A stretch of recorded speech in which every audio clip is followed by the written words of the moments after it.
Hello everyone, कैसे हैं आप सब फ्रेंड्स। आई होप कि सभी अच्छे होंगे एंड अपनी तैयारी कर रहे होंगे यूपी डीजीडी एग्ज़ाम के एलटी ग्रेड एग्ज़ाम के, क्योंकि एग्ज़ाम बहुत जल्द होने वाले हैं। देखो, यूपी डीजीडी से रिलेटेड कुछ न्यूज़ आ रही है कि ये भी पोस्टपोन हो सकता है। फ्रेंड्स देखो, अगर पोस्टपोन भी हुआ सो इस टाइम पे आपको पता है कि एग्ज़ाम तो 100% होने हैं, क्योंकि सारे एग्ज़ाम बैक टू बैक आ रहे हैं। तो यूपी डीजीडी एग्ज़ाम भी होना है। अब इसको एज ए बेनिफिशियल लो, रिवीजन चल रहा है तो रिवीजन को और ज़्यादा अच्छा बनाओ, ज़्यादा मॉक टेस्ट कर लो, ज़्यादा प्रैक्टिस क्वेश्चन कर लो। तो उसको ऐसे बेनिफिशियल और अपने एक पॉजिटिव पॉइंट की तरह लो कि यूपी डीजीटी अगर आपका थोड़ा डिले भी हो रहा है तो अपनी तैयारी करते रहो। फ्रेंड्स एक और बात है, D triple S B TGT का नोटिफिकेशन आ चुका है। उसका बैच बहुत जल्द हम अपने चैनल पर शुरू कर देंगे, आपको सारी क्लासेस मिलने शुरू हो जाएगी। फिलहाल आज हम ज्वाइन हुए हैं यूपी डीजीटी और एलटी ग्रेड के कंबाइंड बैच में। फ्रेंड्स कुछ चैप्टर्स ऐसे होते हैं जो दोनों में कॉमन है, तो उनका कंबाइंड बैच चल रहा है। जो भी चीज़ें इसमें अलग होंगी कि भाई ये सिर्फ यूपी डीजीटी के लिए है या एलटी ग्रेड के लिए है, वो मैं आपको स्पेसिफिकली बता दूंगा। अदरवाइज जितना भी कंबाइंड है वो सब बैच एज इट इज चलेगा। So friends, welcome once again to my channel startup classes. Friends आप सभी का स्वागत है एक बार फिर से मेरे चैनल स्टार्टअप क्लासेस पर। फ्रेंड्स चैप्टर शुरू कर रहे हैं इलेक्ट्रिसिटी का, आज पार्ट नंबर 4। फ्रेंड्स आज जो हमारा मेन टॉपिक चलेगा वो चलेगा इलेक्ट्रिक सेल्स का। तो फ्रेंड्स इलेक्ट्रिक सेल भी एक बहुत अच्छा टॉपिक कंटेन करके रखता है एग्जाम में, और बहुत ही ज़्यादा इंपॉर्टेंट चीज़ें इसमें से पूछी जाती है। बहुत ही ज़्यादा अच्छी इंपॉर्टेंट चीज़ें इसमें से पूछी जाती हैं। तो फ्रेंड्स इलेक्ट्रिक सेल्स में क्या क्या चीज़ें इंपॉर्टेंट हैं, क्या क्या आता है, वो आपको बताता हूँ। सबसे पहले देखो, इलेक्ट्रिक सेल्स है क्या।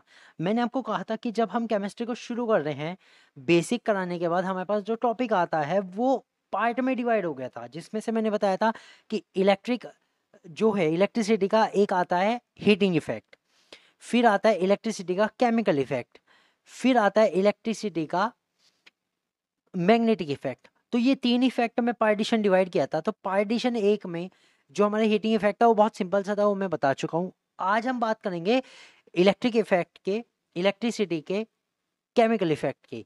तो फ्रेंड्स इलेक्ट्रिक सेल्स क्या होती हैं, वो केमिकल इफेक्ट वाली पे ही वर्क करती हैं। सो जनरली आज हम जो स्टडी करने वाले हैं उसमें हम बात कर रहे हैं कि हम इलेक्ट्रिसिटी टू केमिकल इफेक्ट देख रहे हैं।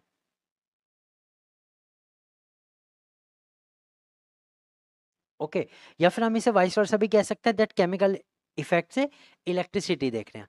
सो इलेक्ट्रिक सेल्स क्या होते हैं, it converts the chemical energy into electric energy. Electric sales क्या करते हैं कि केमिकल एनर्जी को इलेक्ट्रिक एनर्जी में कन्वर्ट करते हैं। इसके मेन कंपोनेंट्स क्या होते हैं, इसके मेन कंपोनेंट्स होते हैं इलेक्ट्रोड्स और इलेक्ट्रोलाइट्स। इलेक्ट्रोड्स और इलेक्ट्रोलाइट्स, इलेक्ट्रोड एवं इलेक्ट्रोलाइट जिसे हम कहते हैं विद्युत अपघट्य, ये इसके दो मेन कंपोनेंट है।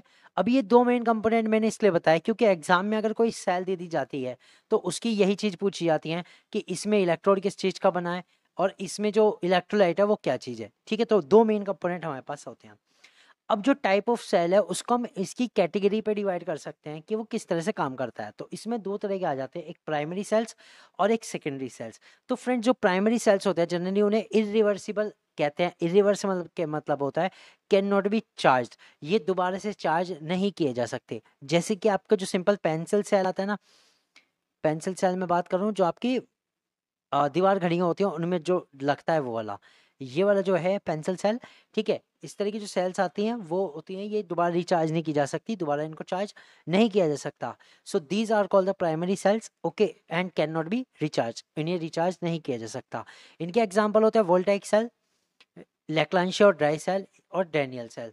देखो भाई फ्रेंड्स, अगर बात करें तो वोल्टेक और डैनियल ये दोनों के दोनों एक तरह से तो एक ही सिस्टम पे वर्क करते हैं। ठीक है, और जो लैक्लांशिया और ड्राई सेल है वो अलग हो गया।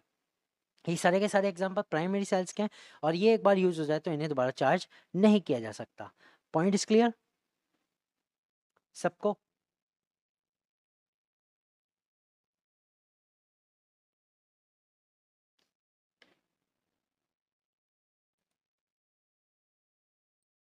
पॉइंट क्लियर है सबको। ओके, बात करते हैं सेकेंडरी सेल्स की। सेकेंडरी सेल्स क्या होते हैं, द्वितीयक सेल्स। द्वितीयक सेल्स रिवर्सिबली और एक्यूमुलेटर्स कहते हैं। तो एक्यूमुलेटर्स मतलब जो इलेक्ट्रिसिटी को इकट्ठा करके रख सके और जब जरूरत हो तब आपको दे सके।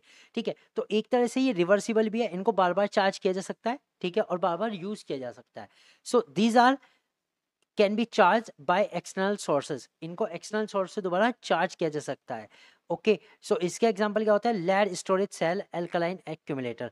जैसे कि हमारे लेड स्टोरेज सेल होते हैं, जिसे हम लेड एसिड बैटरी भी कहते हैं, जो हमारे इन्वर्टर के साथ यूज होती है बड़े वाली, वो है ये लेड एसिड बैटरी। ठीक है, और अल्कलाइन एक्यूमुलेटर जैसे कि हमारी लिथियम आयन बैटरी होती है, इन्हें हम कहते हैं अल्कलाइन एक्यूमुलेटर और लिथियम आयन बैटरी, जो हमारे मोबाइल डिवाइसेस, इलेक्ट्रिकल डिवाइसेस जो छोटे होते हैं उनमें यूज होती है। ठीक है फ्रेंड्स, तो दो तरह की सेल, प्राइमरी और सेकेंडरी। तो ये सारा का सारा जो बेसिक चीज़ थी वो थी इलेक्ट्रिक सेल्स के बारे में। तो क्या क्या हमने पढ़ा कि इलेक्ट्रिक सेल्स का मेन फंक्शन क्या है, कि ये केमिकल एनर्जी को इलेक्ट्रिक एनर्जी में कन्वर्ट करते हैं, chemical to electric energy. Second चीज क्या है कि दो मेन कंपोनेंट होते हैं, एक इलेक्ट्रोलाइट्स और इलेक्ट्रोलाइट्स, इलेक्ट्रोड्स और इलेक्ट्रोलाइट्स। फिर टाइप कितने होते हैं, टाइप मेनली दो आते हैं, प्राइमरी सेल्स और सेकेंडरी। प्राइमरी जिनको चार्ज नहीं किया जा सकता, सेकेंडरी जिनको चार्ज किया जा सकता है। प्राइमरी में हमारे आता है वोल्टाइक, लैग्रांज, डैनियल सेल, और जो हमारे सेकेंडरी सेल होते हैं उसमें आता है लेड स्टोरेज सेल और alkaline accumulator like lithium ion battery, जो हमारे मोबाइल डिवाइसेस वगैरह में यूज होती है। ठीक है फ्रेंड्स, ओके। अब देखो हम एक एक करके छोटी छोटी स्टडी करेंगे इन सब सेल्स की, जो आपके एग्जाम पॉइंट ऑफ व्यू से मेन है। तो सबसे पहले इसमें आते हैं लैग्रांज सेल। तो लैग्रांज सेल को हम ड्राई सेल भी कहते हैं, और ये इस तरह की जो आती है ना पेंसिल सेल, आपने देखी होगी, इस तरह की आती है, निप्पो की, ड्यूरासेल की, एवरेडी और पैनासोनिक वगैरह, इन सब की आती है। So this are the non rechargeable, आपको पता होगा ये जो होती है नॉन रिचार्जेबल होती है। ठीक है, कुछ होती हैं जो रिचार्जेबल भी आते हैं, लेकिन जनरली जो आती हैं ज़्यादातर ये नॉन रिचार्जेबल होती हैं, इन्हें हम दोबारा रिचार्ज नहीं कर सकते। This was invented by French scientist George Leclanche. इनका आविष्कार जो किया था फ्रांसीसी वैज्ञानिक जॉर्जस लेक्लांचे ने किया था 1866 में। Modern form of Leclanche cell is the zinc carbon dry cell. जो सबसे मॉडर्न फॉर्म है ये यही वाला है, इसे हम जिंक कार्बन सेल भी कहते हैं। ओके, इसे हम क्या कहते हैं, जिंक कार्बन सेल।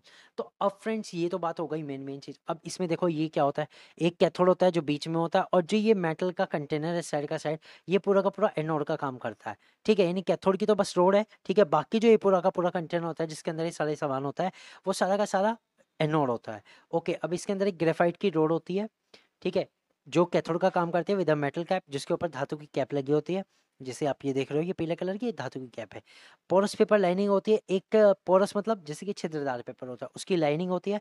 फिर इसमें MnO2 प्लस कार्बन का पेस्ट भरा रहता है, और पेस्ट होता है NH4 प्लस ZnCl2 का, जो हमारे इलेक्ट्रोलाइट्स की तरह काम करता है,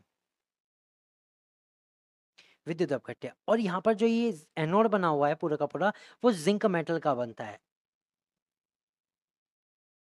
ओके, तो ये चीज हो गई। अब इसमें हमारे पास जो मेन चीज पूछी जाती है वो बता देता हूँ। तो इसमें एनोड किसका बना होता है भाई, एनोड बना होता है जिंक का पूरा जो कंटेनर है वो सारा का सारा जिंक का बना होता है। ठीक है, तो एनोड होता है जिंक का बना हुआ। ठीक, बात करते हैं कैथोड की। तो पॉजिटिव इलेक्ट्रोड होता है कैथोड, और पॉजिटिव इलेक्ट्रोड ही किसका बना होता है, ये बना होता है कार्बन रोड का, surrounding with MnO2 plus carbon powder. ठीक है, तो ये कार्बन की छड़ होती है जिसके चारों ओर किसका पाउडर बना होता है बताओ, जिसके चारों ओर MnO2 का और कार्बन का मिक्स पाउडर भरा रहता है। ठीक है, तो इसका कैथोड बनता है। फिर बात करते हैं इलेक्ट्रोलाइट्स की, जो हमारा मेन एक और कंपोनेंट होता है इलेक्ट्रोलाइट्स। और इलेक्ट्रोलाइट्स ही मेन एक तरह से केमिकल एनर्जी से इलेक्ट्रिकल एनर्जी बनाता है। ओके, तो इलेक्ट्रोलाइट्स इसका होता है ammonium chloride NH4Cl aqueous solution of और मॉइस्ट बेस। तो ये अमोनियम क्लोराइड का या तो जलीय घोल होता है या फिर पेस्ट होता है। Okay, clear.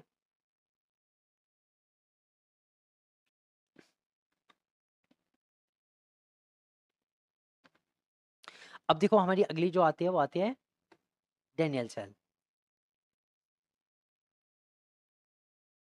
तो डैनियल सेल की बात कर रहे हैं। So it is a type of voltaic और galvanic cell. Friend Daniell cell की अगर मैं बात करूं तो इलेक्ट्रोकेमिस्ट्री के चैप्टर में ये ज़्यादा है, पूरा का पूरा जो ये पार्ट है वो सारा का सारा डैनियल सेल में है। ओके, तो it is a type of voltaic cell, ये एक वोल्टाइक सेल का टाइप है या फिर गैल्वेनिक सेल का टाइप कह सकते हो आप। ठीक है, it converts the chemical energy into electrical energy, ये केमिकल एनर्जी को इलेक्ट्रिक एनर्जी में बदलता है। Okay, it has the two cell, इसके दो सेल होते हैं जिन्हें हम हाफ सेल कहते हैं। तो लेफ्ट साइड जो होता है वो ऑक्सीडेशन हाफ सेल कहलाता है। इसके अंदर जिंक रोड होती है जो जिंक सल्फेट के सॉल्यूशन में डूबी रहती है, जिंक की रोड होती है जिंक सल्फेट के सॉल्यूशन में डूबी रहती है। और जो राइट साइड का होता है उसे राइट साइड या फिर रिडक्शन हाफ सेल कहते हैं। इसमें कॉपर रोड होती है जो कॉपर सल्फेट के सॉल्यूशन में डूबी रहती है। तो कुल मिला के जिस भी मेटल की रोड ले रहे हैं उसी मेटल का हम सॉल्यूशन ले रहे हैं, चाहे वो कोई सा भी सॉल्यूशन लो, सल्फेट लो, क्लोराइड लो, वो आप पे डिपेंड करता है, तो वो ले रहे हैं। अब इसमें पूरी कहानी होती क्या है, इसमें पूरी कहानी ये होती है, मैं आपको डायग्राम से समझाता हूँ। देखो इसमें दो सेल हो गए, दोनों हाफ सेल हो गए, एक इधर एक इधर। तो अब इनके अकॉर्डिंग इन्होंने कहा कि एक में तो है हमारा जिंक सल्फेट का सॉल्यूशन,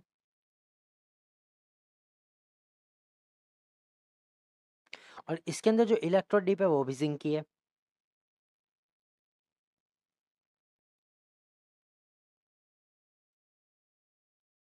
दूसरी साइड जो है वो है कॉपर सल्फेट का सॉल्यूशन,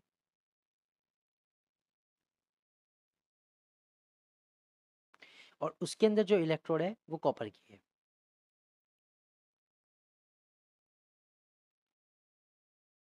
ये दोनों सेल एक्सटर्नल सर्किट में वायर से जुड़ी होती हैं, और वायर पे एक गैल्वेनोमीटर लगाया जाता है जो ये बताता है कि इसमें कितना करंट बन रहा है और किस डायरेक्शन में जा रहा है। ओके, अब ये दोनों सेल आपस में इंटरनल सर्किट में एक सॉल्ट ब्रिज से जुड़ी होती है जो एक यू शेप की ट्यूब होती है जो उल्टी करके इसमें डुबाई रहती है। ठीक है, और इसके अंदर पड़ा रहता है KCl और KNO3, या फिर अगर अगर के साथ पेस्ट भरा रहता है। KCl और KNO3 का अगर अगर का पेस्ट भरा रहता है। ये चीज है, सिंपल कंपोनेंट तो ये है। अब इसमें होता क्या है कि सबसे पहले जिंक मेटल पे ऑक्सीडेशन स्टार्ट होता है, और जिंक मेटल के ऑक्सीडेशन से, ये सॉलिड है, इसकी ऑक्सीडेशन से ये क्या करता है, जिंक आयन बनाता है और दो इलेक्ट्रॉन को लॉस करता है। अब वो जो इलेक्ट्रॉन होते हैं वो यहाँ से चल के जाते हैं, चल के जाते हैं दूसरी साइड तक, आ जाते हैं कॉपर इलेक्ट्रोड पे। अब कॉपर क्या कहता है, भैया मैं तो मेटल हूँ, मुझे इलेक्ट्रॉन चाहिए नहीं। ठीक है, तो कॉपर क्या करता है, कॉपर जो प्योर फॉर्म में है वो क्या करता है, आयंस मंगाता है सॉल्यूशन में से, सॉल्यूशन में से कॉपर आयंस को मंगाता है और उनको ये इलेक्ट्रॉन दे देता है, और कॉपर मेटल बना के अपने पास जोड़ लेता है। तो कुल मिला के सॉल्यूशन में से कॉपर जा रहा है किसके ऊपर, रोड के ऊपर। और जिंक वाले में क्या हो रहा है, जिंक वाले में जिंक से जिंक 2+ बना के ये जा रहा है सॉल्यूशन में। ठीक है, तो यहाँ पर ये सारी कहानी हो रही है कि जिंक मेटल रोड पे से आयन बना के जिंक सल्फेट में जंप कर रहा है, और जो कॉपर आयन है वो जिंक कॉपर सल्फेट के सॉल्यूशन में से कॉपर के इलेक्ट्रोड पे जा रहे हैं। तो यहाँ पर दो चीजें आपको देखने को मिलेगी। सबसे पहले की बात है जिंक सल्फेट, अगर मैं जिंक सल्फेट के कॉन्सेंट्रेशन की बात करूं तो इसका जो कॉन्सेंट्रेशन होगा वो इंक्रीज हो जाएगा। इंक्रीज क्यों जाएगा भैया, नंबर ऑफ आयंस बढ़ रहे हैं। ओके, अब बात करूं तो कॉपर सल्फेट सॉल्यूशन की, तो इसका जो कॉन्सेंट्रेशन होगा वो डिक्रीज हो जाएगा। क्यों, क्योंकि उसमें से आयंस जा रहे हैं। एक बात क्लियर हुई, तो ये तो हुई सॉल्यूशंस की बात। ठीक है, अब बात करते हैं इलेक्ट्रोड्स की। तो इलेक्ट्रोड में ध्यान दो, जो जिंक है, जिंक के इलेक्ट्रोड का जो मास है वो घटेगा, डिक्रीज होगा, क्योंकि जिंक जो है वो आयंस में बदल रहा है, और आयंस में बदल के वो टिका तो रह नहीं सकता, वो सॉल्यूशन में जंप कर रहा है। तो जिंक के जो इलेक्ट्रोड का मास है, ठीक है, वो घट रहा है। और अगर हम कॉपर के इलेक्ट्रोड की बात करें, कॉपर इलेक्ट्रोड का जो मास है वो बढ़ रहा है। क्यों, क्योंकि इसमें आयंस आके जुड़ रहे हैं। अब आयंस आके इलेक्ट्रॉन गेन करके मेटल बनाने, तो वो जुड़ रहे हैं। तो दिस इज द रिएक्शन। ठीक है, तो ये वाली जो रिएक्शन है वो ऑक्सीडेशन रिएक्शन है, नीचे वाली रिडक्शन रिएक्शन है। तो एक तो ऑक्सीडेशन हाफ पे होती है, दूसरी रिडक्शन हाफ सेल पे होती है। ओके, अब कंबाइंड या नेट सेल रिएक्शन क्या हो जाती है इसकी, हम लिखेंगे जिंक, सबसे पहले तो zinc metal plus Cu2 positive, that is aqua solution में से जो आया। फिर इन्होंने क्या करा, जिंक ने तो आयन बनाया और कॉपर ने वही इलेक्ट्रॉन गेन करके मेटल बनाया। So this is the overall reaction of the Daniell cell. ठीक है फ्रेंड्स, तो ये डैनियल सेल की ओवरऑल रिएक्शन थी। इतनी बात क्लियर हुई। अब देखो, जब इलेक्ट्रॉन जाएगा तो हमें पता है इसमें कुछ ना कुछ इलेक्ट्रिक करंट बनेगा, जिसके कारण जो गैल्वेनोमीटर है उसमें डिफ्लेक्शन शो होता है। ठीक है, और यहीं से हमें पता लगता है कितनी वोल्टेज बन रही है। तो जनरली जो डैनियल सेल में वोल्टेज डेवलप होती है वो 1.1 इलेक्ट्रॉन वोल्ट की होती है, मतलब 1.1 वोल्ट की, इलेक्ट्रॉन नहीं, 1.1 वोल्ट। ओके, इतना पोटेंशियल इसमें डेवलप होता है।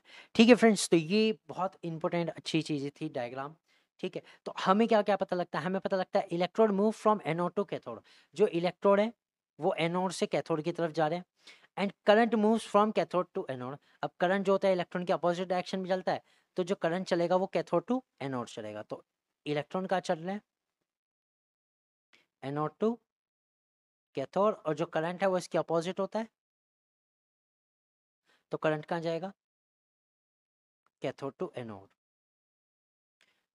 Current in the outer service circuit due to electrons. अब बाहर के सर्किट में जो ये वायर्स वगैरह इन सब में वो इलेक्ट्रॉन के कारण चल रहा है, और जो सॉल्यूशन में होता है, जो इसके इनर सर्किट में है, इस वाले में, ठीक है, इनमें क्या होता है, आयंस बना के जाता है।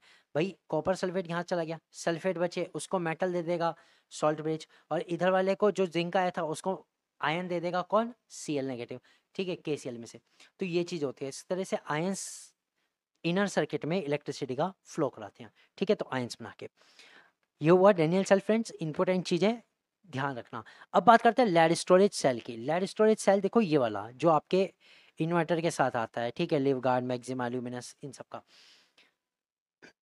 वैसे तीनों कंपनी एक ही है, बस मैं जल्दी जल्दी बोल गया। खैर, लेड स्टोरेज सेल की बात करते हैं। सीसस इंजैक्ट सेल होता है। सेकेंडरी रिचार्जेबल सेल, ये सेकेंडरी होते हैं और रिचार्जेबल होते हैं। रिचार्जेबल मतलब इनको रिचार्ज कर सकते हैं, इन्हें एक्यूमुलेटर भी कहते हैं, क्योंकि इलेक्ट्रिसिटी को एक्यूमुलेट करके रख रहे हैं, इकट्ठा करके रख रहे हैं, ओके, तो इसलिए इन्हें एक्यूमुलेटर भी कहते हैं। This was invented by French physicist Gaston plant, ठीक है, इन इसकी जो खोज की थी एक जो फ्रांसीसी वैज्ञानिक थे गैस्टन प्लांट ने की थी 1859 में, ठीक है। It is used as inverter और व्हीकल बैटरी, इसे व्हीकल और इन्वर्टर बैटरी के रूप में यूज़ किया जाता है। जो छोटे होते हैं वो व्हीकल्स में भी यूज़ होती है, आजकल तो ड्राई वाली आ रही हैं बड़ी बड़ी, ठीक है, उनको भी हम किस में यूज़ करते हैं, व्हीकल्स वगैरह में यूज़ करते हैं, जो हमारे ई व्हीकल्स आ रहे हैं, ओके, क्लियर हो। तो ये लेड स्टोरेज बैटरी है। अब इसमें भी क्या चीज़ आती है कि भाई इलेक्ट्रोड किसके बने होते हैं और इलेक्ट्रोलाइट किसके बना होता है।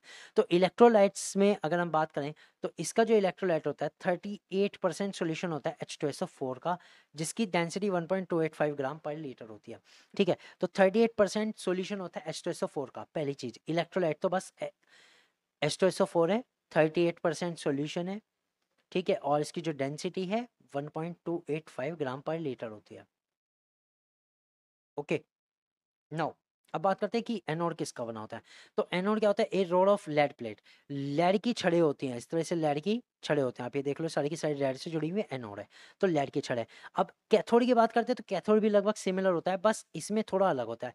A plate of lead having a layer of lead oxide, इनमें क्या होता है, लेड की प्लेट होती है, ये वाली देखो लेड की प्लेट है, कैथोड बना रहा है, ठीक है, लेड की प्लेट होती है जिसके ऊपर लेड ऑक्साइड की परत होती है, ठीक है फ्रेंड्स। तो लेड ऑक्साइड की परत वाली लेड की प्लेट होती है। तो ये इसके एनोड कैथोड हो गए और इलेक्ट्रोलाइट्स हो गए, याद रखिएगा, चीजें आती हैं एग्जाम में, ओके फ्रेंड्स, इतना सारा हो गया, सब क्लियर, ठीक है। अब हमारे पास ये जो चीजें थी वो तो याद करने वाली चीजें थी, अब आती है एक चीज समझने वाली। This is the electromotive force and the internal resistance. देखो कोई भी सेल होगी, समझना बात को ध्यान से, उस सेल के अंदर हमने इलेक्ट्रोलाइट्स भी भरा। अब इलेक्ट्रोलाइट्स के केस में अगर कुछ चीज़ें आपको पता हो, जैसे कि हम आयनिक इक्विलिब्रियम कर चुके हैं और केमिकल इक्विलिब्रियम कर चुके हैं, आपको पता है कोई भी अगर इलेक्ट्रोलाइट्स होगा, चाहे वो एसिड हो चाहे बेस, किसी भी तरह का इलेक्ट्रोलाइट्स हो, चाहे सॉल्ट क्यों ना हो, वो टूटता है, टूटने के बाद आयंस बनाता है और वो आयंस मूव करते हैं, मूव करते हैं। अब मेरी बात समझना, जब भी कोई चीज़ मूव कर रही है, जब भी कोई चीज़ मूव कर रही है, तो ऐसा नहीं हो सकता वो 100% प्योरली इलास्टिक मूव करे, मतलब उस पर कोई भी किसी भी तरह का अपोजिट फोर्स या रेजिस्टेंस ना लग रहा हो, ऐसा तो हो नहीं सकता, समझ के बात को। तो जो आयंस होते हैं उन पे भी कुछ ना कुछ रेजिस्टेंस लगता है, तो इसलिए सेल के अंदर कुछ ना कुछ इलेक्ट्रोलाइट्स के द्वारा रेजिस्टेंस लगाया जाता है। रेजिस्टेंस मतलब जो करंट को चलने से थोड़ा सा रोकता है, ठीक है, बैटरी के काम को थोड़ा सा कम करता है, उसे हम कहते हैं इंटरनल रेजिस्टेंस, आंतरिक प्रतिरोध। तो यहाँ पे ये भी चीज हमें समझनी है। तो पहले समझेंगे what is the electromotive force. देखो इलेक्ट्रोमोटिव फोर्स क्या है, फोर्स क्या होता है, किसी भी चीज को चलाने में मदद करने वाला। So it is the energy supplied by cell to flow the unit charge through the entire circuit. एक पूरे सर्किट में, चलो एक सर्किट बनाते हैं, मान लो एक बल्ब है, ये बल्ब है, और इस सर्किट में एक की लगी हुई है, एक बैटरी लगी हुई है, ठीक है, और एक बैटरी के साथ रेजिस्टेंस भी लगा दिया, सब कुछ लगा दिया, ठीक है। अब ये पॉजिटिव, ये नेगेटिव, तो पॉजिटिव टू नेगेटिव हमारी इलेक्ट्रिसिटी जो है भाग रही है इस तरह से।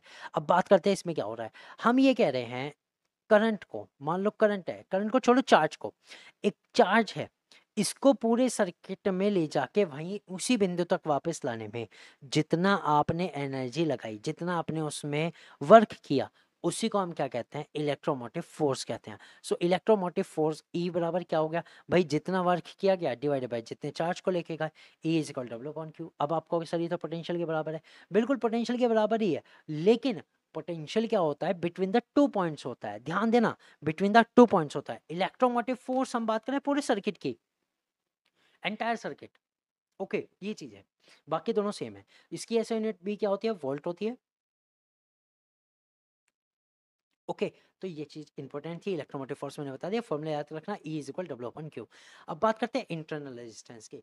It is the resistance offered by the cell electrolytes between the plates. तो सेल के इलेक्ट्रोलाइट्स के थ्रू दोनों प्लेट्स के बीच में कितना रेजिस्टेंस लग रहा है, कितना वो करंट को रोक रहा है, उसे हम क्या कहते हैं, इंटरनल रेजिस्टेंस कहते हैं, ठीक है। तो फैक्टर अफेक्टिंग इंटरनल रेजिस्टेंस, तो ऐसे कौन से मतलब फैक्टर्स हैं जो इस रेजिस्टेंस को प्रभावित करते हैं। इसमें सबसे पहला आता है, it is directly proportional to the distance between plate, यानी दोनों प्लेट्स के बीच की डिस्टेंस जितनी ज्यादा होगी, ठीक है, उतना ही ज्यादा इंटरनल रेजिस्टेंस होगा, उतना ही ज्यादा इंटरनल रेजिस्टेंस होगा। Second point, inversely proportional to the area submerged. अब हमें पता है इलेक्ट्रोड्स को हम कहीं कहीं थोड़ा सा डुबाते हैं, कहीं पे ज्यादा डुबाते हैं, ऐसे कहीं पे थोड़ा ही डुबाते हैं। तो ये कह रहे हैं inversely proportional to the area submerged. ये जो इंटरनल रेजिस्टेंस है आर, ये कितना एरिया डूबा है उसके इनवर्सली प्रोपोर्शनल होता है, ठीक है। यानी कि जितना ज्यादा एरिया डूबेगा रेजिस्टेंस उतना कम लगेगा, सिंपल सी बात है, इंटरनल रेजिस्टेंस उतना कम हो जाएगा। यानी कुल मिला के इलेक्ट्रोड जितने अच्छे सॉल्यूशन में डिप रहेंगी, ठीक है, उतना इंटरनल रेजिस्टेंस कम होगा। अब इस चीज को आप समझो ध्यान से, जब आपके घरों में लेड एसिड बैटरी होती है तो आपको पता होगा उसमें वाटर इंडिकेटर होते हैं, जैसे ही पानी कम होता है बैटरी की जो चार्जिंग कैपेसिटी होती है वो कम हो जाती है, बिकॉज इंटरनल रेजिस्टेंस बढ़ जाएगा। भाई इलेक्ट्रोड पे कम पानी मिलेगा, कम डूबेंगी, तो ऑब्वियसली रेजिस्टेंस ज़्यादा हो जाएगा। तो एरिया जितना ज़्यादा होगा, जितने ज़्यादा एरिया से वो इलेक्ट्रोलाइट में डूबी रहेंगी, उतना ज़्यादा रेजिस्टेंस कम हो जाएगा, इंटरनल रेजिस्टेंस कम हो जाएगा, ठीक है, उतना ज़्यादा ही कम हो जाएगा। ठीक, क्लियर हुआ, okay. Next, increase with electrolyte concentration. अब जैसे जैसे कॉन्सेंट्रेशन बढ़ेगा इलेक्ट्रोलाइट्स का, उतना ज़्यादा इंटरनल रेजिस्टेंस भी होगा। ऑब्वियसली जब इलेक्ट्रोलाइट्स बढ़ेगा तो ज़्यादा आयनाइजेशन होगा, ज़्यादा उसमें टूटेंगे तो रेजिस्टेंस ज़्यादा दिखाएंगे, दैट्स इट। ठीक, तो ये पॉइंट याद रखना, किस किसके डायरेक्टली प्रोपोर्शनल है, किसके इनवर्सली प्रोपोर्शनल है।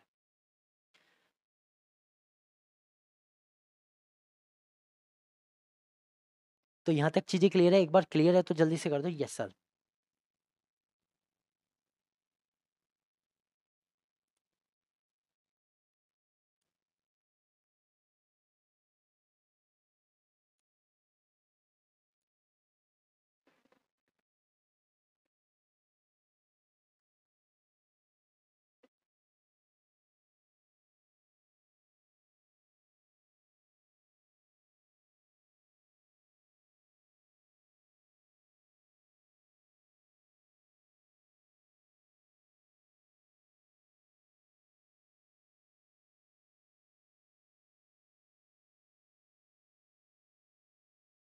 ओके, चलते हैं आगे। अब है हमारा अगला टॉपिक, इंटरनल रेजिस्टेंस को थोड़ा और मतलब फॉर्मूले से देखते हैं। तो सेल के भीतर विद्युत प्रवाह में सेल के घोल या अपघट्य द्वारा उत्पन्न जो प्रतिरोध होता है उसे हम इंटरनल रेजिस्टेंस कहते हैं। तो इंटरनल रेजिस्टेंस आर बराबर क्या होता है, E minus we upon I. अब ई क्या है, ई है इलेक्ट्रोमोटिव फोर्स, विद्युत वाहक बल जिसे हम कहते हैं, और इसमें से हम माइनस क्या कर रहे हैं, इसमें से हम माइनस कर रहे हैं वी, दैट इज विद्युत विभव जो भी सर्किट में बन रहा है वो।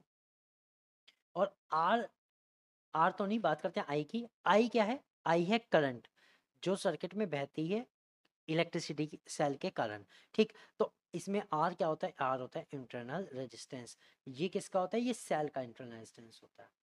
कुछ ना कुछ सर्किट का भी होगा, ठीक है, फिलहाल लेकिन उसकी बात नहीं कर रहे हैं, तो हम बात के चल रहे हैं सिर्फ स्मॉल आर इंटरनल रेजिस्टेंस। तो आर बराबर क्या हो जाता है, E minus we upon I, ठीक है, E minus we upon I. तो यहाँ से हम आर बराबर ये भी लिख सकते हैं, E upon V minus one into R.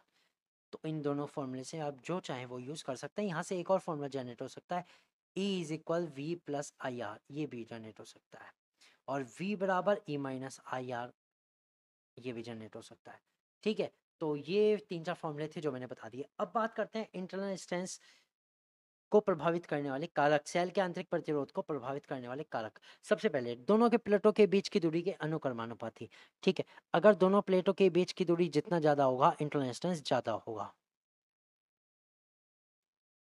तो दूरी कम से कम रखो, इंटरनल स्ट्रेंथ कम से कम रहेगा। नेक्स्ट, घोल में डूबे प्लेटों के क्षेत्रफल के व्युत्क्रमानुपाती, ये मैंने बता दिया। आर जो है इन्वर्सली प्रोपोर्शनल एरिया है, तो अगर डूबा हुआ एरिया ज़्यादा होगा रेजिस्टेंस कम लगेगा, अगर एरिया कम डूबा रहेगा तो रेजिस्टेंस ज़्यादा रहेगा। इसका मतलब है कम पानी में बैटरी ज़्यादा रेजिस्टेंस देगी।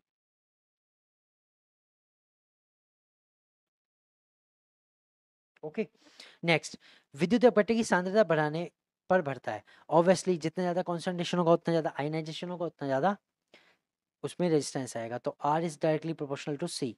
नेक्स्ट, अपघट्य की श्यानता घट जाने के कारण आंतरिक प्रतिरोध घट जाता है। जैसे जैसे विस्कोसिटी घटती है, विस्कोसिटी देखो क्या होता है, एक तरह से अगर मैं बात करूं आपको इसे कंसेप्ट को समझा सकता हूं कि मान लो वाटर है, ऑयल है और हनी है, शहद, तीनों में सबसे ज्यादा डेंस कौन सा है? सबसे ज्यादा डेंस होता है हनी, गाढ़ा होता है बहुत। वो जो गाढ़ापन है उसकी एक टेंडेंसी, तो उसके कारण क्या होता है, जो मॉलिक्यूल्स की जो सरफेस है वो आपस में चलने को रोकती है, उसी प्रॉपर्टी को हम क्या कहते हैं, विस्कोसिटी। तो अगर हम बात करेंगे कि विस्कोसिटी अगर हमारी बढ़ती है, न्यू अगर ये बढ़ती है तो रेजिस्टेंस भी बढ़ता है, और अगर विस्कोसिटी घटती है, ठीक है, विस्कोसिटी घटती है तो रेजिस्टेंस भी हमारा घट जाता है। ठीक है फ्रेंड्स, ये हो गया। Depend on the material of the electrolytes and the planes. अब सेल का जो आंतरिक प्रतिरोध है नियत नहीं रहता, बल्कि सेल को उपयोग में लाते रहने पर धीरे धीरे बढ़ता जाता है। अब जैसे जैसे सेल ज़्यादा यूज होगी इंटरनल स्ट्रेंथ ज़्यादा हो जाएगा। Gradually increase as the cell is continuously use, जिसका मतलब है जितनी ज़्यादा सेल यूज होगी उतना ज़्यादा इंटरनल स्ट्रेंथ हो जाएगा। अब फ्रेंड्स आता है कॉम्बिनेशन ऑफ इलेक्ट्रिक सेल, ये भी इंपॉर्टेंट है, और इससे रिलेटेड चीज़ें क्या इंपॉर्टेंट रहेगी वो आपको मैं हाथ के हाथ बता दूंगा। ठीक है, तो सबसे पहला क्या आता है, सीरीज कॉम्बिनेशन। अब आपको पता है सीरीज कॉम्बिनेशन क्या होता है, एक के बाद एक के बाद एक। ठीक है, तो फ्रेंड्स इसमें मान लो एक सेल ये है, एक सेल ये है, एक सेल ये है, इन तीन का हमें कॉम्बिनेशन बनाना है। तो हम एक छोटा सा रेजिस्टेंस इसमें ये लगा के दिखाएंगे कि तो वो पर्टिकुलर सेल के लिए इंटरनल रेजिस्टेंस है, ये हमारा सीरीज सर्किट तैयार। अब ये जो मैंने बनाया है कोर रेजिस्टेंस, ये मान लो कि जो हमारा मेन है उसका रेजिस्टेंस है। ठीक, तो अगर मैं आपको दिखाऊं यहाँ से, आपके पास कितनी सेल्स हो गए, आपके पास हो गए 3 सेल, 1 2 3। ठीक, अब फ्रेंड ध्यान दो, हम ये मान के चल रहे हैं कि इन सब का जो पोटेंशियल है, इन सब का पोटेंशियल, इसका भी ई है, इसका भी ई है, इसका भी ई है, इनका रेजिस्टेंस इंटरनल रेजिस्टेंस तीनों का आर है। ठीक, तीनों का रेजिस्टेंस कितना है, आर है। तो मुझे बताओ कुल आंतरिक प्रतिरोध कितना हो जाएगा?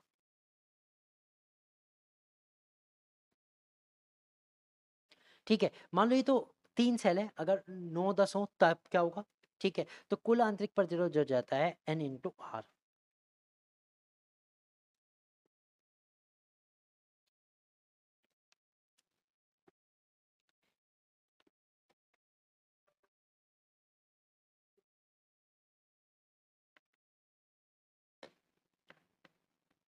कुल आंतरिक प्रतिरोध कितना हो जाता है? N into are.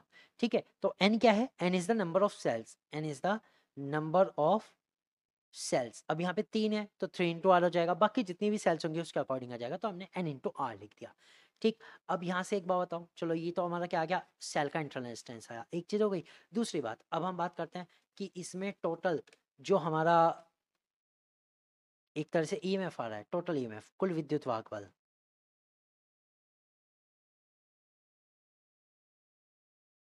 वो कितना है? देखो भाई, इसमें भी ई, इसमें भी, इसमें भी, अगर ये नंबर ऑफ सेल्स एन है तो ये हो जाता है एन, एन ई हो जाता। ठीक है, अब सुनो, हमें एक्सटर्नल का तो कुछ नहीं दिया, ये इंटरनल का है, एक्सटर्नल का कुछ नहीं दिया, तो संयोग से ली गई धारा, तो इस तीनों सेल के कॉम्बिनेशन से कितना करंट आपको मिलेगा वो सुनो। संयोग से ली गई धारा, धारा अब आई बराबर क्या होता है, आई बराबर होता है V अपॉन आर। ये हमारा सिंपल फॉर्मूला होता है। यहाँ V क्या है, V है E, तो I बराबर क्या हो गया, V अपॉन आर हो गया। ये चीज क्लियर हुई, ठीक है। अब इसमें संयोग की धारा को मैं ऐसे लिखता हूँ I कॉम्बो, तो I कॉम्बो बराबर क्या हो जाएगा, I कॉम्बो बराबर हो जाएगा N इंटू ई, टोटल जो विद्युत वाहक बल है वो divided by N R internal resistance plus total resistance. ये करंट इसमें से फ्लो करेगा। समझ में आया अब सब चीज कहाँ से आई, सुनो ध्यान से। ये जो सर्किट है इसका रेजिस्टेंस आर, ठीक है, और सेल का रेजिस्टेंस है आर, तो टोटल रेजिस्टेंस तो इतना हो गया V अपॉन आर में, टोटल आर तो इतना हो गया, और जो V है विद्युत वाहक बल है वो N इंटू ई हो गया हर एक सेल के हिसाब से, ठीक है। तो ये आ गया, तो ये हमारा फॉर्मूला आया किसका, जब हम सीरीज कॉम्बिनेशन में सेल जोड़ते हैं उनसे मिलने वाली करंट का, उनसे मिलने वाले कंबाइंड करंट का। इतनी बात क्लियर, ठीक है। अब इसमें फ्रेंड्स दो केसेस आते हैं, बहुत इंपॉर्टेंट, बहुत ही अच्छे केस आते हैं। फर्स्ट केसेस जब हमारा जो इंटरनल रेजिस्टेंस हो वो रेजिस्टेंस के मुकाबले बहुत ही कम है, ठीक है। यहाँ आंतरिक प्रतिरोध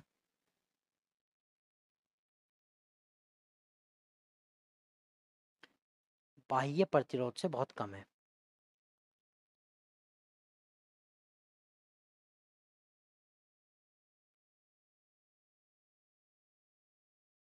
ओके, ये बहुत कम है। अब जब ये बहुत कम है तो क्या मैं ये कंसिडर कर सकता हूँ कि एन आर बराबर जीरो, तब आई बराबर क्या हो जाएगा, ये हो जाएगा एन ई अपॉन आर, ठीक है। तो यहाँ से मैं आई जो हमारी कॉम्बो वाली थी उसको क्या मैं लिख सकता हूँ, N into E upon R, ठीक है। और अगर मैं ये कहूँ कि अगर एक सेल की जो हम लिखें, एक सिंगल सेल की लिखें, तो आई बराबर क्या होता है, ई अपॉन आर, तो क्या मैं ये लिख सकता हूँ जो कॉम्बो का जो करंट आ रहा है वो एन टाइम्स है एक सिंगल सेल के करंट के। यही तो हमारा आया। तो हम यहाँ पे क्या लिखेंगे, हम यहाँ लिखेंगे ये बहुत कम है तब, जब आंतरिक प्रतिरोध बाह्य प्रतिरोध से बहुत कम है तब संयोग से ली गई धारा या संयोग की धारा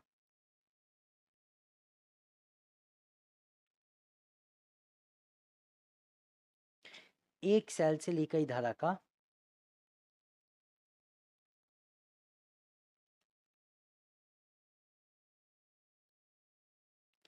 n गुना होती है। यही तो हमारे पास आया। सिंगल सी बात आई, सिंगल क्या आ रहा है, ए अपॉन आर, तो बस ये आ गया हमारा। तो कॉम्बिनेशन की जो धारा होगी वो एक सिंगल सेल के n गुना होगी। सो this is the first formula. अब इसमें एक और केस आता है, अगर एन आर ज्यादा हो जाए आर के मुकाबले, आर के मुकाबले एन आर ज्यादा हो जाए तो क्या होगा, तो हमें पता है आई बराबर क्या हो जाएगा, N E upon N R only, ये हो जाएगा। तो इस केस में हम आई बराबर क्या लिख सकते हैं, आई बराबर लिख सकते हैं E upon R, E upon R. इसका मतलब क्या हुआ कि जो हमारी कॉम्बो वाली थी इस केस में जो हमारी सिंगल वाली है उसके बराबर है, ठीक है। तो धारा बराबर ही होंगी। अब अगर धारा बराबर है तो अब ध्यान देना, उच्च आंतरिक प्रतिरोध को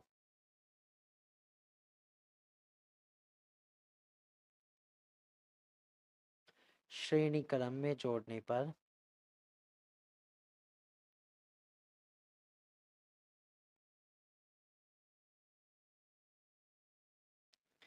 कोई लाभ नहीं है। समझ गए भाई, ये जो आई कॉम्बो आ रही है वो आई सिंगल के बराबर हो रही है, ठीक है। तो इसलिए इन्हें श्रेणी क्रम में जोड़ने का तो कोई लाभ नहीं है अगर हमारा जो एन आर है वो बहुत ज्यादा है किससे, आर से।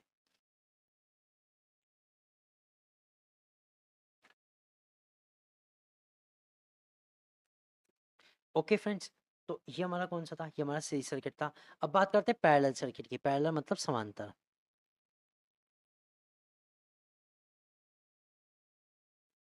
अब समांतर में क्या होता है, समांतर में हम तीन चार को समांतर क्रम में लगाएंगे।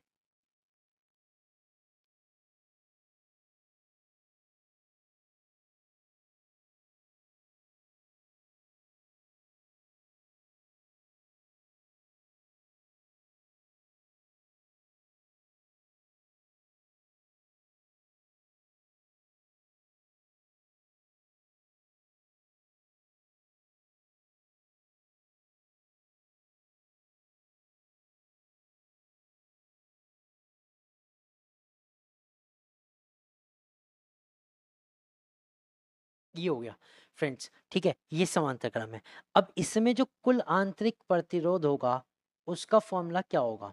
देखो, अगर हमारे जो रेजिस्टेंस है जिनकी वैल्यू सेम है और वो एक पैरेलल कॉम्बिनेशन में जुड़े हैं, समांतर क्रम में जुड़े हुए हैं, तो जो कुल प्रतिरोध होगा, कुल प्रतिरोध, ठीक है, वो क्या होता है? वो होता है R/N, यानी एक का और जितनी संख्या में वो जुड़े हुए हैं वो, ठीक है, तो R/N हो जाएगा।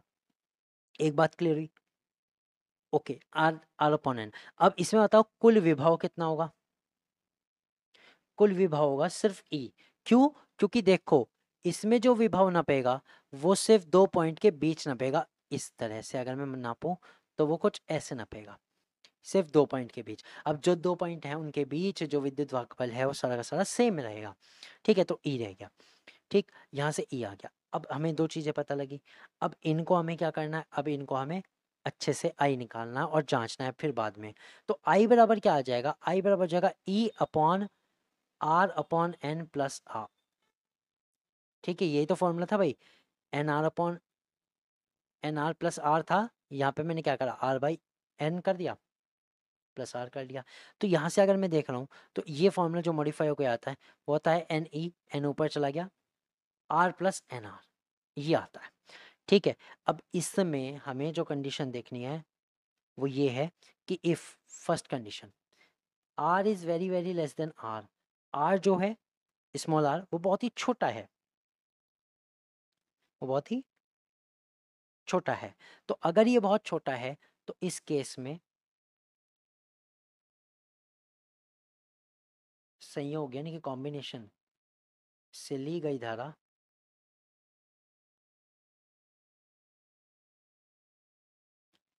एक सेल से ली गई धारा के बराबर होती है।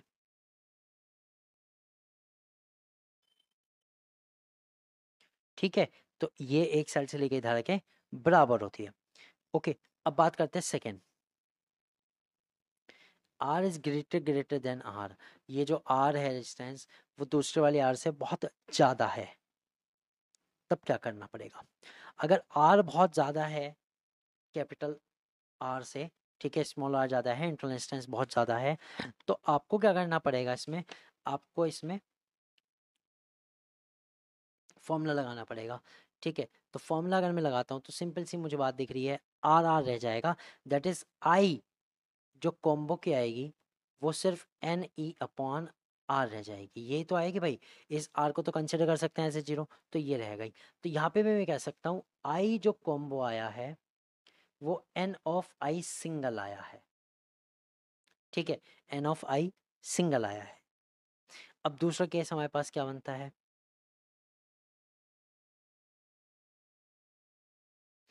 दूसरा केस हमारे पास क्या बनता है? दूसरा केस हमारे पास बनता है if R is very very lower than R। अगर R जो है कैपिटल R से बहुत कम है तब I बराबर क्या होगा? I बराबर हो जाएगा NE, ठीक है, और ये बहुत छोटा है तो इसे नेगलेक्ट कर दो, अपॉन R आ गया। ठीक है, अपॉन R आ गया। तो यहाँ से भी मैं ये कह सकता हूँ, यहाँ से भी मैं क्या कह सकता हूँ? मैं कह सकता हूँ कि जो I कॉम्बो से मिल रही है वो N इंटू I के बराबर है। ठीक, तो इस केस में हम ये कह सकते हैं कि जो कम प्रतिरोध वाली बैटरी हैं, जिनका आंतरिक प्रतिरोध कम है, ठीक है, उन्हें समांतर क्रम में नहीं जोड़ना।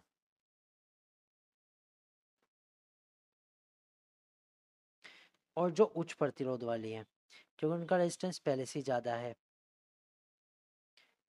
तो उन्हें श्रेणी क्रम में नहीं जोड़ना।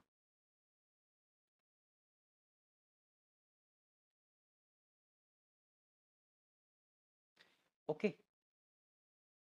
तो ये चीज़ें हमें याद रखनी है, कॉम्बिनेशन मैंने बता दिया। ठीक है फ्रेंड्स, तो दो थे। सिंगल में हमने देखा कि सिंगल के कंपैरिजन में हम कॉम्बो का कैसे निकालते हैं करंट, ठीक, और हमने दोनों पर लिए सीरीज भी और पैरेलल भी। ठीक है फ्रेंड्स, तो ये सारा के सारा जो कंटेंट था आज वो किससे रिलेटेड था? वो था इलेक्ट्रिक सेल से रिलेटेड। आपके एग्जाम में इससे रिलेटेड क्वेश्चंस आते ही आते हैं और इम्पोर्टेंट है, और इसकी अब क्वेश्चंस में कराऊंगा कल। तो कल की वीडियो में हम इलेक्ट्रिसिटी के क्वेश्चन नहीं करने वाले हैं। आज की वीडियो में मैंने सेल्स के बारे में बताया और सेल्स के बारे में जितनी सारी इंपॉर्टेंट चीज़ें थी बता दी एक वीडियो के अंदर ही। ठीक है फ्रेंड्स, तो आई होप कि वीडियो तो अच्छी लगा होगा, क्लास अच्छी लगी होगी और जो आपकी चीज़ें होंगी वो क्लियर भी हुई होंगी। ठीक है, और जो नेक्स्ट सेशन है केमिस्ट्री का वो जस्ट इसके बाद होगा, 5 मिनट के अंदर वापस आ जाऊँगा।